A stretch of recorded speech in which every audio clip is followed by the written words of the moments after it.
Hello dear students, welcome back to our channel science is everyway class 10th। तो I hope so आप सभी बच्चों ने जो आपको टेस्ट दिया गया था बायोलॉजी का वो अच्छी तरह से किया है।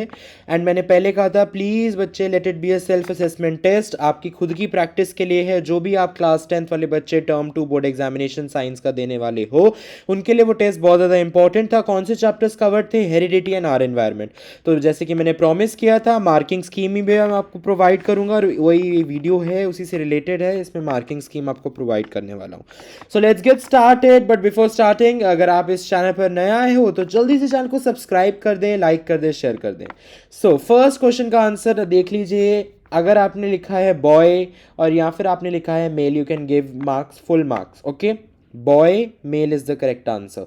किसी ने बॉय लिखा होगा, जेंडर बताना था आपको, मेल भी लिखे तो वो भी एक्सेप्टेड है। क्वेश्चन नंबर 2 में आपसे पूछा गया था डिकम्पोजर्स के रोल्स। तो ये जो, हाँ ये मैं आपको बता दूं, ये जो मार्किंग स्कीम है ये प्रॉपरली जो बोर्ड ने पिछले 10 सालों में अपनी मार्किंग स्कीम्स दी है ना, वहाँ से एग्जैक्ट लाइंस उठाई गई हैं। इसका मतलब यही आपको लिखना है एक्चुअल एग्जामिनेशन में भी तो आपको पूरे नंबर मिलेंगे। This is exactly the lines of boards जो उन्होंने ऑफिशियल आंसर की दी है, वहाँ से लाइंस उठाई गई हैं। ठीक है, तो बहुत इंपॉर्टेंट है ये वीडियो आपके लिए। क्वेश्चन नंबर 2 में डिकम्पोजर्स के फंक्शंस थे। तो पहला है they help in the recycling of nutrients in nature and replenish the soil nutrients naturally. किसी बच्चे ने ये भी लिखा है तो भी करेक्ट है। Help in removing the biodegradable waste and others called natural scavengers. And third point, break down the dead remains and waste products complex organic substances को वो सिंपलर ऑर्गेनिक सब्सटेंसेस में कन्वर्ट कर देते हैं that go back into the soil. तो इसमें से कोई भी दो मेथड्स आपसे पूछे गए थे, यू कैन गेट, अगर आपने ये लिखा है तो you can give full marks. Third question देखिए, आपको एक यहाँ पे फूड चेन बनानी थी। तो ये है फूड चेन, ग्रास को खाएगा ग्रास हॉपर, फिर फ्रॉग, फिर स्नेक, फिर हॉक। ए ऑप्शन का आंसर है फ्रॉग, बी का है फ्रॉग, सी का है हॉक और डी का है 2.5 जूल्स। फिर फोर्थ क्वेश्चन की ओर अगर हम बढ़ें तो ये आंसर है because in a food chain energy moves progressively through the various trophic levels and is no longer available to the organisms of the previous level and the energy captured by autotrophs does not go back to the solar input. अगर आपने ये नहीं लिखा तो ये वाला answer लिखे तो ये भी एक्सेप्टेड है कि energy captured by the autotrophs does not revert back to the solar input because only 10% of energy is transfer to the next level and the rest of it is either utilised और lost to the environment. Okay, now let us come on to the fifth question. Fifth question काफी लंबा था, 5.5 marks का था। पहले पूछा गया था इकोसिस्टम की definition, the system where all the living organisms in an area together interact with the non living constituents of the environment. यहां आप इसी डेफिनेशन को ऐसे भी लिख सकते हो, interaction between the biotic and abiotic components of the environment. फिर आपसे दो कंपोनेंट्स पूछे थे तो दैट इज बायोटिक, उसके एग्जांपल्स पूछे थे तो it is plants and animals. Okay, आप बायोटिक की जगह लिविंग भी लिखेंगे तो भी आपको आंसर मिल जाएगा, बट करेक्ट जो एनसीईआरटी में है that is biotic. So don't take chance, अगर आपने बायोटिक लिखे तो वेरी गुड। एंड दूसरा कंपोनेंट इज ए बायोटिक और नॉन लिविंग एंड एग्जांपल्स कोई भी आप लिख सकते हो, दो, एयर, वाटर, सॉइल, टेम्परेचर, ये सारा एक्सेप्टेड है। फिर टू टाइप्स ऑफ इकोसिस्टम अगर हम देखें कौन से होते हैं, पहला होता है नेचुरल। नेचुरल इकोसिस्टम के एग्जांपल्स हैं ponds, lakes, forest, river, oceans, deserts, कुछ भी लिख दीजिए, ठीक है। एंड मैन मेड इकोसिस्टम के एग्जांपल्स है aquarium, zoo, garden, crop fields etcetera. Okay, फिर आपसे पूछा था माइक्रोब्स कहाँ प्रेजेंट हो गए। आपको पता है माइक्रोब्स डिकम्पोजर्स हैं और इसीलिए they are present in natural ecosystems only. For example aquarium में नहीं होंगे डिकम्पोजर्स, इसलिए एक्वेरियम को क्लीन करने के लिए हमें आर्टिफिशियल मेथड्स अपनाने पड़ते हैं। लेकिन अगर हम सी देखें तो जनरली पॉन्ड वगैरह, lake, it is kept clean because of these microbes, because वो नेचुरल इकोसिस्टम है और माइक्रोब्स नेचुरल इकोसिस्टम में पाए जाते हैं। सिक्स क्वेश्चन में how is ozone layer formed, या तो आप इंग्लिश में लिख सकते हो प्रॉपर लैंग्वेज में। First step is by the action of UV radiations on oxygen molecule which splits to form free oxygen atoms, और दूसरा स्टेप है these free oxygen atoms combine with oxygen molecule to form ozone. या फिर आप simply ये chemical reactions लिख सकते हो, इसमें भी आपको मार्क्स मिल जाएंगे।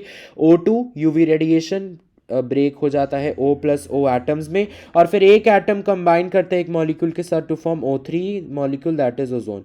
What function it performs, it protects the earth from the harmful ultraviolet UV radiations from the sun which chemicals deplete ozone layer? Chlorofluorocarbon या कहो CFCs, they are used in air conditioners, refrigerators, fire extinguishers, कुछ भी आप लिख दीजिए इनमें से। और फिर अगर ओजोन लेयर डिप्लीट हो जाती है तब क्या होगा? UV radiations would not be absorbed and if they reach the earth they reach us, they may cause skin cancer, cataract, eye damage, reduction in the immune system in the human beings. दो steps कौन से आप use कर सकते हो to minimise ozone layer depletion? पहला है reducing the use of CFCs by minimising leakage through air conditioners and refrigerators, और second point can be conducting poster making competitions और street plays highlighting effects of ozone layer depletion. ये general answer है, आप कुछ भी लिख सकते हैं पॉइंट्स। सेवेंथ क्वेश्चन का आंसर देखिए, what is the problem caused by polythene bags? Number one is they are non-biodegradable. Number two, they persist in the, that is they stay in the environment for a very long time. Number three, they cause land pollution leading to loss of soil fertility. Number four is water pollution. Number fifth is cause stoppage of flow of water in drains, and you can also write they may block the drains. And sixth is air pollution. Okay, now eighth question ka answer is, first point you will write transfer of food energy will not take place to the next higher trophic level and the organisms of upper trophic level will be affected. And second is increase in the population of organisms belonging to the previous trophic level leading to imbalance in the food chain. तो ये दो changes आप देखेंगे अगर आप एक trophic level के organisms को किल कर देंगे। चलिए ऐसे ही लिखना है, ये एग्जैक्ट बोर्ड की लाइंस हैं, ये सारी बोर्ड की ही आंसर की से उठाई गई हैं lines. Okay, question number 9, pesticides used for crop protection when washed away enter the water bodies and are absorbed by plants that are producers, and on consumption उनको खाने के बाद they enter our food chain and being non-biodegradable these chemicals get accumulated progressively at each trophic level and enter our body and thus lead to biomagnification. You definitely have to explain properly. Now what are the two ways by which we can reduce biomagnification? Use of biopesticides is number one. Second step can be organic farming should be practiced. Number 3, washing of vegetables, fruits, grains thoroughly. Okay, चलिए अभी next question में आपको एक food web बनाना था, ये देख लीजिए। Food web ऐसा कुछ है, सीरियल प्लांट को ह्यूमन बींग्स भी खाते हैं, गोट खाती है, और क्या खाता है? रैट खाता है। फिर गोट को ह्यूमन बींग्स खा सकता है, रैट को स्नेक खाएगा, स्नेक को हॉक खाएगा, रैट को डायरेक्टली ह्यूमन बींग्स भी खा सकते हैं, गोट को भी खा सकता है, और स्नेक को भी डायरेक्टली खा सकता है ह्यूमन बींग्स। सो ऐसे करके एक फूड वेब आपको बनाना था 10th क्वेश्चन में। 11th क्वेश्चन की अगर जो मैं बात करूं, वेस्ट डिस्पोजल मेथड्स, आप इनमें से कोई भी 2-3 लिख सकते हो, जो भी जितने भी पूछे हैं क्वेश्चन में। लैंडफिल्स, इंसिनरेशन, इंसिनरेशन मतलब burning up. Third is composting, fourth is sewage treatment, fifth is recycling. And what are the efforts you should take on individual level? Number 1 is reduce, reuse, recycle. Number 2 is cloth or jute bags should be used. Number 3 is clay made cups or paper cups should be preferred over plastic cups. 12th question में बच्चे आपको Mendel's experiment का proper description देना था, तो देखिए आप इस वे में देंगे।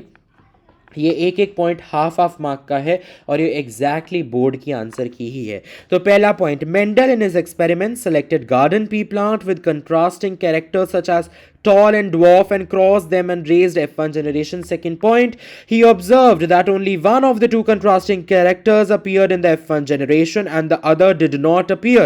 Number 3, in order to find out about the character which did not appear in F1 generation, if it was inherited or not, he raised F2 generation by selfing the plant of F1 generation. Number 4, this time he observed that the character which did not appear in F1 generation showed its appearance in some plants of F2 generation. Number 5, he thus interpreted that out of each pair of contrasting characters, one was dominant and the other was recessive. And number 6th point is the dominant appeared in F1 generation and the recessive appeared in some plants of the F2 generation. अगर आपको ये 6 points नहीं लिखने तो आप इस तरह से भी अगर आंसर लिखेंगे तो आपका आंसर सही माना जाएगा। Mendel conducted breeding experiments on P plants, that is Pisum sativum the chemical the scientific name.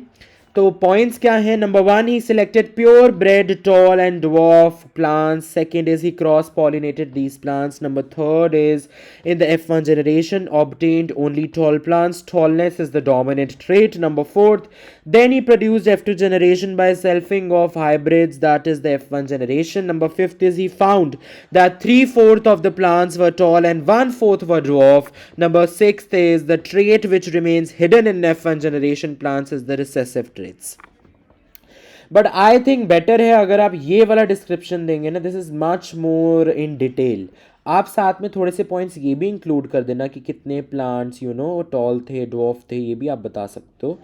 13th question, during germ cell formation every germ cell will take one chromosome from each pair and these may be of either maternal or paternal origin. Okay, when two germ cells combine they will restore the normal number of chromosomes in the progeny, thereby explaining Mendel's law of independent inheritance. Okay, 14th question, snail is the right answer. 15th question is 44 plus xy.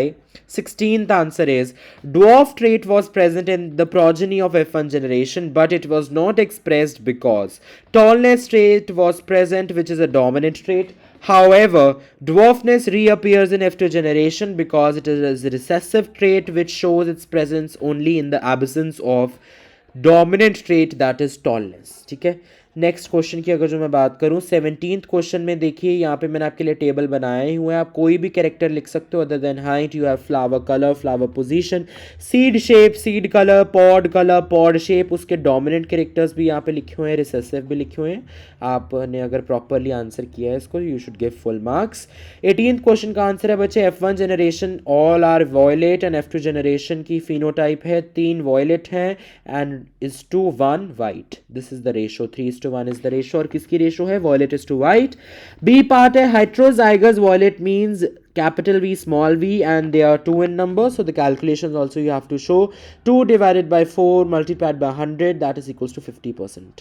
19th question, A part का answer है both parents are capital R small r and capital R is for red flowers, that is dominant trait, and small r is for white flowers, that is recessive trait. And B part का answer है monohybrid cross because this type of cross is made between two parents using one single character, that is flower color. Properly you have to write. And 20th question देख लीजिए. 20th question का answer है phenotypic ratio of F2 progeny is 9:3:3:1. So 9x plus 3x plus 3x आपको calculation show करनी है obviously, plus x is equals to 400. x की value आ जाएगी 25. तो आप सारे वो तीनों बता सकते हो जो F1 में नहीं आए थे डाई हाइब्रिड क्रॉस के, लेकिन F2 में नए ट्रेट्स देखे गए. Number 1 is round and green देखा गया, that is 3x definitely and it is 75 plants. Then wrinkled and yellow देखा गया, दैट इज 3x. अगेन आप क्रॉस बनाएंगे, अगर आपने प्रैक्टिस किया होगा आपको पता होगा. Again it comes out to be 75 plants. एक नीचे ये थोड़ा वीडियो में कवर नहीं हो रहा but I will tell you. Third variety is wrinkled and green, that is equals to x क्योंकि उसकी रेशो 1 में आती है, इसलिए x and it is equals to 25 plants. With this we complete the answer की. और ज़रूर बताइएगा आपको कितने मार्क्स आए इस सब्जेक्टिव पेपर में. अगला पेपर आपको कौन सा चाहिए कमेंट सेक्शन में लिख के ज़रूर बताइएगा. Thank you so much for watching dear students. I know you all are going to rock in the board examinations.